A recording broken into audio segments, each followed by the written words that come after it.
கடலூர் பாமக வடக்கு மாவட்டம் சார்பில் நெய்வேலி சட்டமன்ற தொகுதியில் மாவட்ட செயற்குழு கூட்டம் நடைபெற்றது.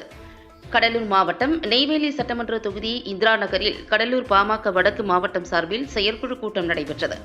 பாமக வடக்கு மாவட்ட செயலாளர் ஜெகன் தலைமையில் நடைபெற்ற செயற்குழு கூட்டத்தில் பாமக நிறுவனர் மருத்துவர் ராமதாஸ் தலைமையில் வருகின்ற 29ஆம் தேதி கடலூர் மாவட்ட ஒருங்கிணைந்த பொதுக்குழு கூட்டத்திற்கு வருகை தரும் பாமக நிறுவனர் ராமதாஸ் அவர்களை வரவேற்கும் விதமாக சாலைகளின் இருபுறமும் பாமக பதாகைகள் அமைப்பது, 1000 கொடிகளை நட்டு வரவேற்பது எனவும் 29ஆம் தேதி வடலூரில் நடைபெற இருக்கின்ற கடலூர் மாவட்ட ஒருங்கிணைந்த பொதுக்குழுவில் மருத்துவர் ராமதாஸ் சிறப்புரை நிகழ்த்த இருப்பதால் 5000க்கும் மேற்பட்ட பாமகவினர் கலந்து கொள்ள வேண்டும் என ஆலோசிக்கப்பட்டு ஒருமனதாக தீர்மானம் நிறைவேற்றப்பட்டது. இக்கூட்டத்தில் மாவட்ட, ஒன்றிய, நகர, கிளை நிர்வாகிகள் என ஏராளமானவர்கள் கலந்து கொண்டனர்.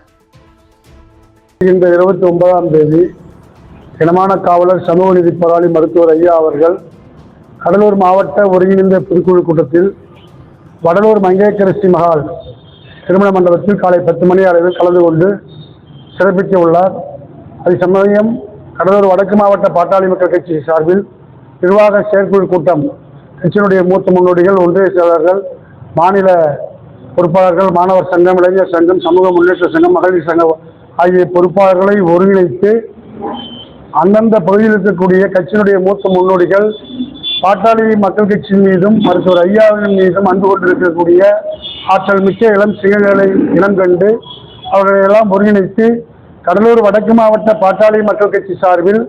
5000க்கும் மேற்பட்டோர் கலந்து கொண்டு சிறப்பித்து அவரை வரவேற்று சிறப்பிப்பதான கூட்டத்தின் வாயிலாக செயற்குழு கூட்டம் நடத்தி தீர்மானம் நிறைவேற்றப்பட்டது.